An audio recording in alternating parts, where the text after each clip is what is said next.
Chapter 11. Lizzies Groceries. Lena spent all that day in Mrs. Mereaux's house, which was just like theirs, only neater. There was one couch and one fat chair covered in fuzzy striped material, and one big table. Only Mrs. Mereaux's table wasn't wobbly like theirs. On the table was a basket, and in the basket were 3 turnips, each of them lavender on one end and white on the other. Mrs. Mereaux must have put them there, Lena thought, not just because she was going to have them for dinner, but also because they were really beautiful. Lena sat sideways on the couch with her legs stretched out, and Mrs. Mereaux covered her with a soft gray-green blanket. "This will keep you warm," she said, tucking it around Lena's legs. Lena didn't really feel cold, but she did feel sad, which was in a way the same. The blanket felt good, like someone holding her. Mrs. Mereaux gave Papi a long purple scarf to play with and made a creamy mushroom soup with potatoes. And all day Lena stayed there, snuggled under the blanket. She thought about her grandmother, who had a long and mostly cheerful life. She cried some and fell asleep. She woke up and played with Papi. The day had a strange but comforting feel to it, like a rest between the end of one time and the beginning of another. On the morning of the next day, Lena got up and got ready to go to work. Mrs. Mereaux gave her beet tea and spinach hash for breakfast. "The singing's coming up soon," she remarked to Lena as they ate. "Do you know your part?" "Yes," said Lena. "I remember it pretty well from last year." "I rather like the singing," said Mrs. Mereaux. "I love it," Lena said. "I think it's my favorite day of the year." Once a year, the people of the city came together to sing the 3 great songs of EMBER.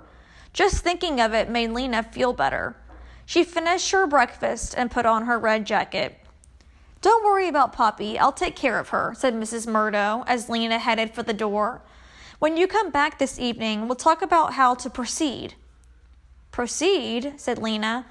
"Well, you can't live by yourselves, just the 2 of you, can you?"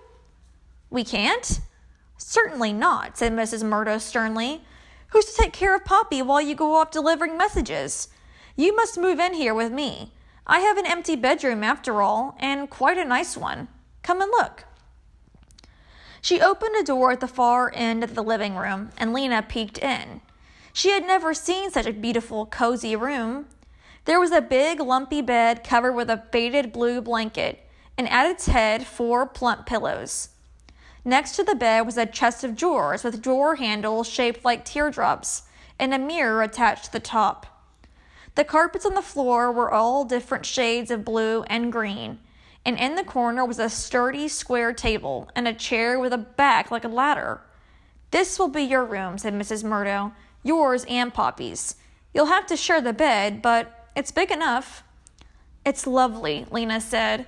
You're so kind, Mrs. Mereaux." "Well," said Mrs. Mereaux briskly, "it's just common sense. You need a place. I have one. You go on now, and I'll see you this evening." 3 days had passed since Lena and Dune had seen the man in the pipeworks, and there hadn't been any special announcements.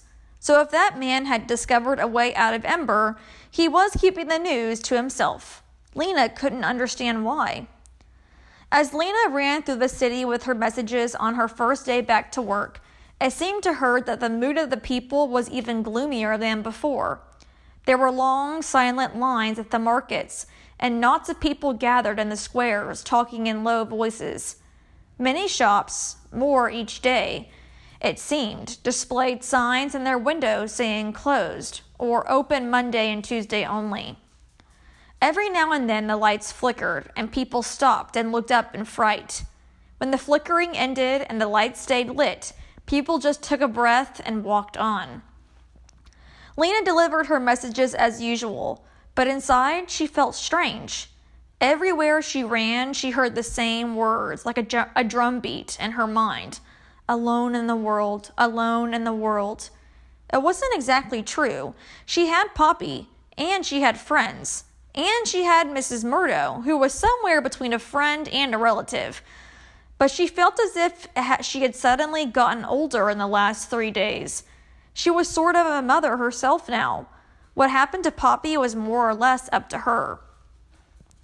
As the day went on, she stopped thinking alone in the world and began thinking about her new life at Mrs. Mereaux's.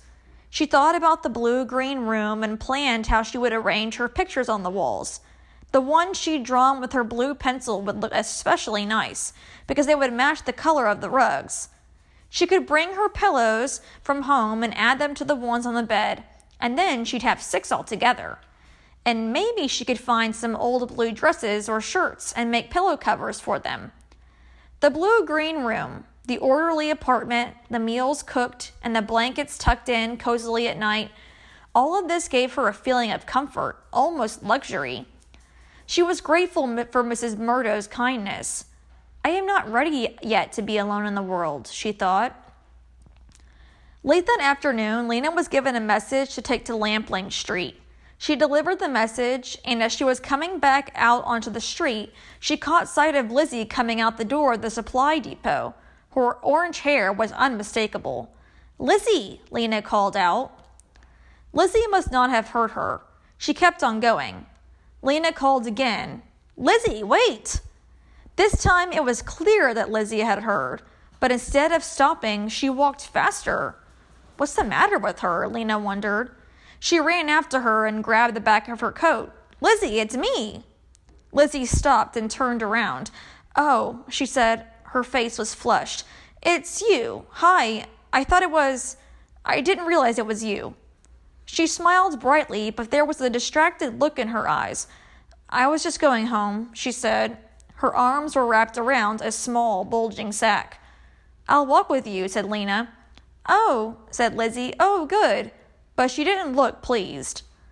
"Lizzie, something sad has happened," Lena said. "My grandmother died." Lizzie gave her a quick sideways glance, but she didn't stop walking. "That's too bad," she said absently. "Poor you." What was wrong with her? Lizzie was ordinarily so interested in other people's misfortunes. She could be sincerely sympathetic, too, when she wasn't wrapped up in her own troubles. Lena changed the subject. "What's in the sack?" she asked. "Oh, just some groceries," said Lizzie. "I stopped at the market after work." "You did?" Lena was confused. She had seen Lizzie not 2 minutes ago leaving the storeroom office. Lizzie didn't answer. She began walking and talking quite fast.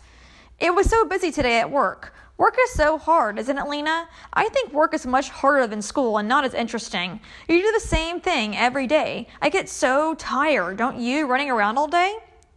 Lena started to say that she liked running and hardly ever got tired, but Lizzie didn't wait for her to answer. "Oh, well, at least there are some good things about it. Guess what, Lena? I have a boyfriend. I met him at work. He really likes me. He says my hair is the exact color of a red-hot burner on a stove." Lena laughed. "It's true, Lizzie," she said. "You look like your head is on fire." Lizzie laughed too and lifted one hand to fluff her hair. She puckered her lips and fluttered her eyelashes. "He says that I'm as beautiful as a red tomato." They were crossing Toric Square now. It was crowded in the square. People had just left work and were lining up at the shops and hurrying along with packages. A cluster of children sat on the pavement, playing some sort of game. "Who was this boyfriend?" asked Lena. But just at that moment, Lizzie tripped.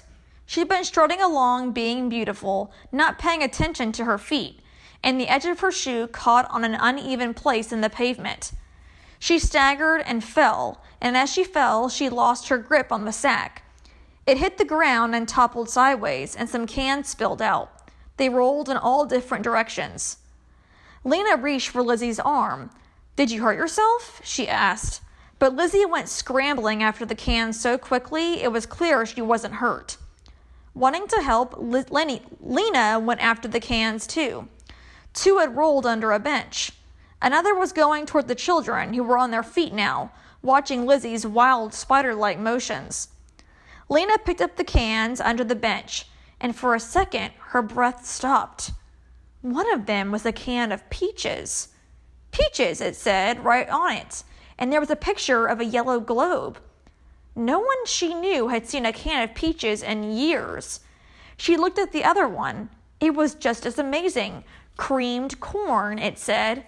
Lena remembered having creamed corn once as a thrilling treat when she was just 5 years old. There was a shout. She looked up. One of the children had picked up a can.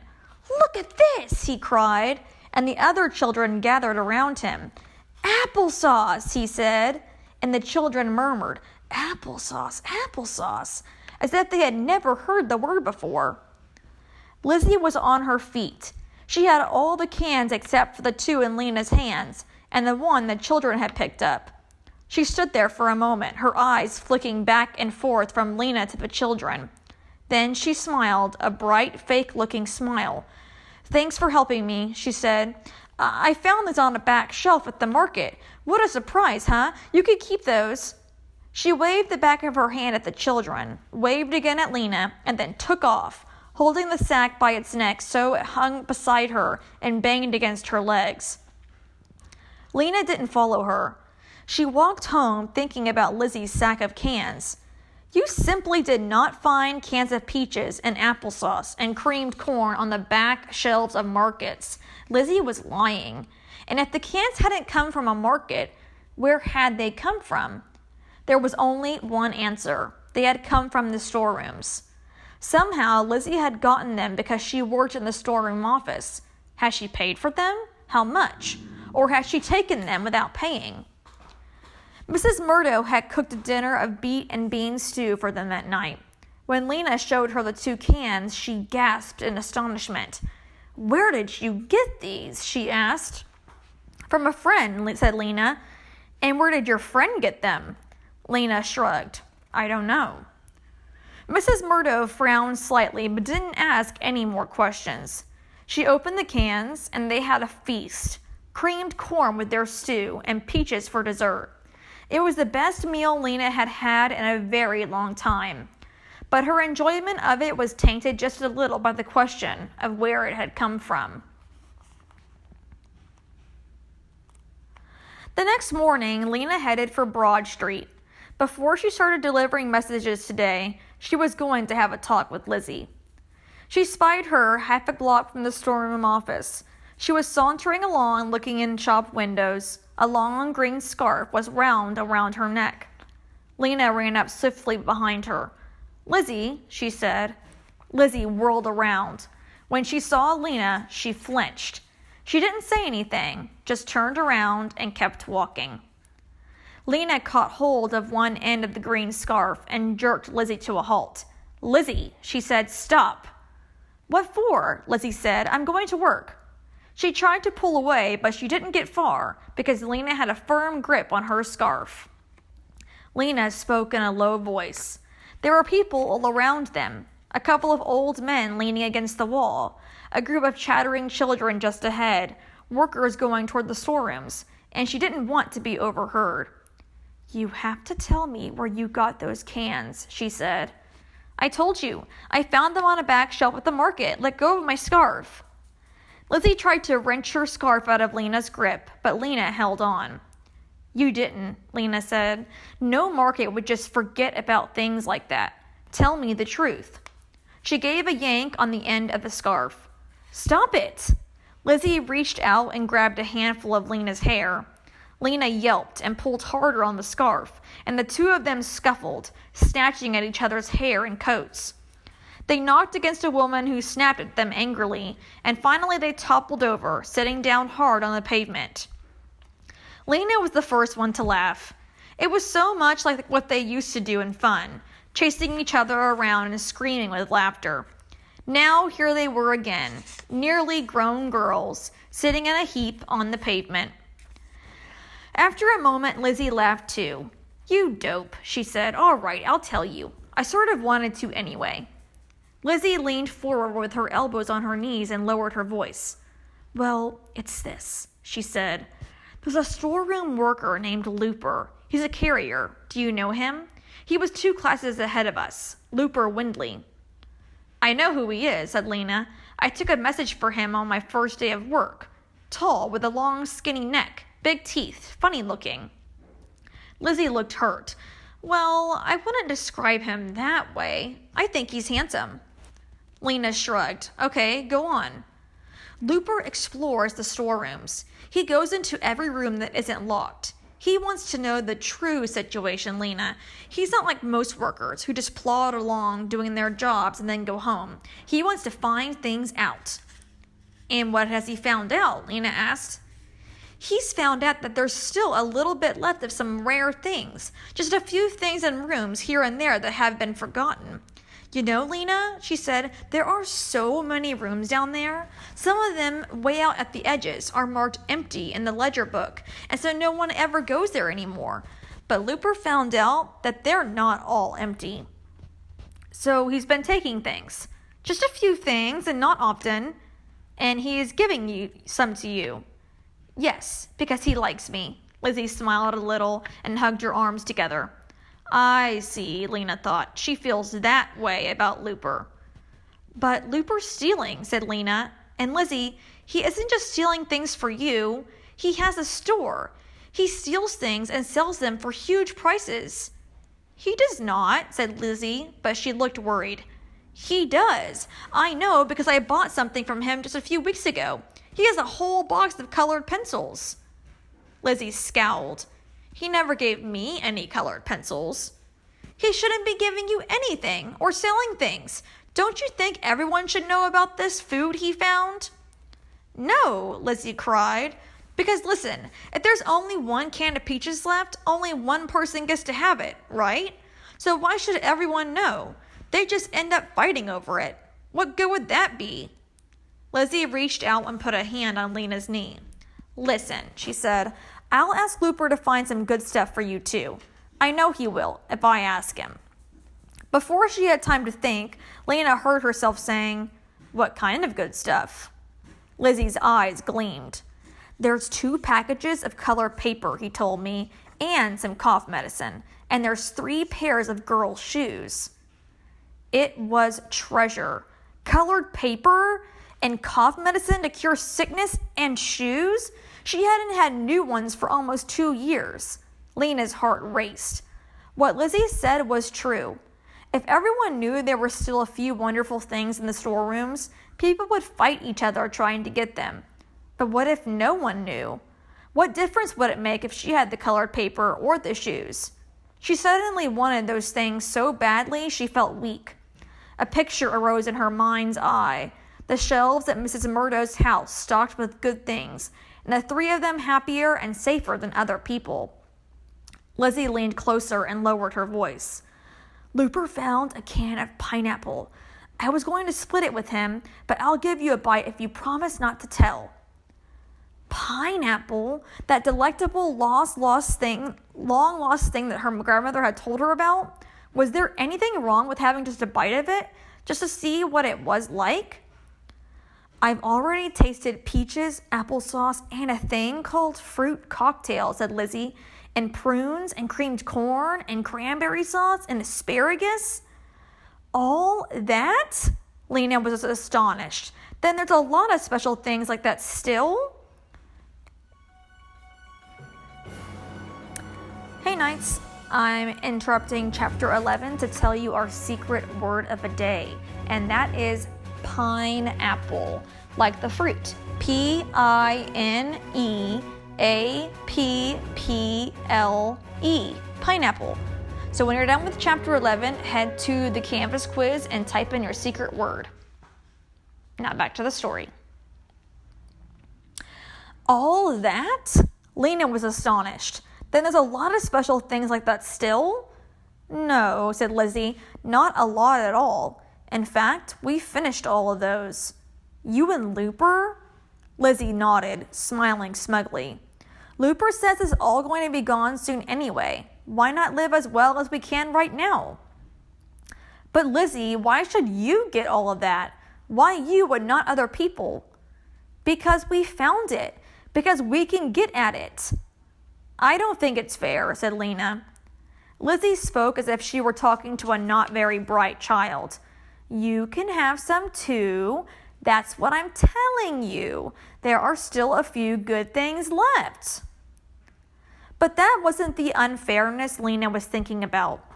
If it was that just 2 people were getting things that everyone would have wanted, she couldn't think how it should have been done. You couldn't divide a can of applesauce evenly among all the people in the city. Still, something was wrong with grabbing the good things just because you could. It seemed not only unfair to everyone else, but bad for the person who was doing it somehow. She remembered the hunger she'd felt when Looper showed her the colored pencils. It wasn't a pleasant feeling, and she didn't want to want things that way. She stood up. I don't want anything from Looper. Lizzie shrugged. Okay, she said, but there was a look of dismay on her small, pale face. Too bad for you.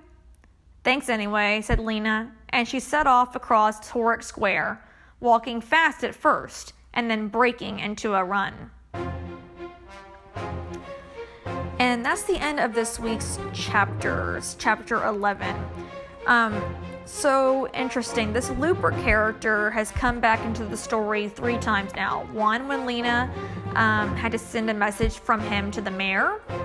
2, when Lena had to buy the colored pencils from him. And now 3, when Lizzie seems to be getting involved with him, taking things from the storeroom that are like rare and haven't been seen in years. I don't know about you, but I'm not getting a good feeling from this guy. What are you thinking? But we'll move on to chapter 12 next week. I hope you're enjoying the story so far. We'll see you later, nights.